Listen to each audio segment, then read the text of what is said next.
আছেন। স্বাধীনতার পর জাতীয় পরিচয়ের সংকট থেকে উত্তরণে বাংলাদেশি জাতীয়তাবাদের ধারণা প্রবর্তন করেছিলেন জিয়াউর রহমান, এমন মন্তব্য করেছেন তথ্য সম্প্রচার মন্ত্রী জহিরউদ্দিন স্বপন।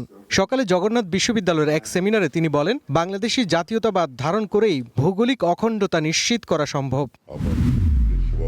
রাজধানীর কামরাঙ্গীরচর এলাকায় একটি বাসায় ডাকাতির ঘটনায় মূল পরিকল্পনাকারী হিসেবে এক নারীসহ 4 জনকে গ্রেপ্তার করেছে পুলিশ। সকালে ডিএমপি মিডিয়া সেন্টারে সংবাদ সম্মেলনে উপপুলিশ কমিশনার মোহাম্মদ তালিবুর রহমান জানান, গত 18 জুলাই কামরাঙ্গীরচর এলাকায় একটি বাসায় ডাকাতির ঘটনার তদন্তে নেমে প্রথমে সজীব নামে একজনকে গ্রেপ্তার করা হয়। পরে তার দেয়া তথ্যের ভিত্তিতে মূল পরিকল্পনাকারী জেসমিন সহ আরও 3 জনকে আটক করা হয়। গাজীপুরের টঙ্গীতে পুলিশের অভিযানে চিহ্নিত 300 মাদক কারবারির ঘরের বিদ্যুৎ ও ইন্টারনেট সংযোগ বিচ্ছিন্ন করেছে পুলিশ। সকাল থেকে প্রায় 3 ঘন্টার অভিযান চালানো হয়। পুলিশ জানায়, টঙ্গীর হাজি মাজার বস্তিতে মাদকদ্রব্য বেচাকেনা এবং সেবা বন্ধ করতে পুলিশ সম্প্রতি কয়েক দফা অভিযান পরিচালনা করে।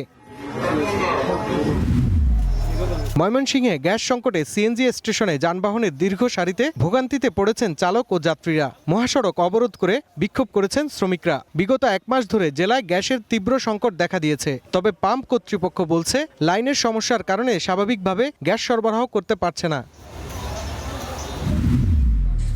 জাতীয় কবি কাজী নজরুল ইসলামের 127তম জয়ন্তী উপলক্ষে চট্টগ্রাম বিশ্ববিদ্যালয়ে হয়ে গেল দিনব্যাপী বর্ণিল অনুষ্ঠান। এতে ছিল প্রবন্ধ পাঠ, নজরুলের জীবনী নিয়ে আলোচনা, নজরুল সঙ্গীত সহ নানা আয়োজন। বক্তারা বলেন, ফ্যাসিবাদের বিরুদ্ধে যুগে যুগে নজরুলের সৃষ্টি প্রেরণা জুগিয়ে যাবে।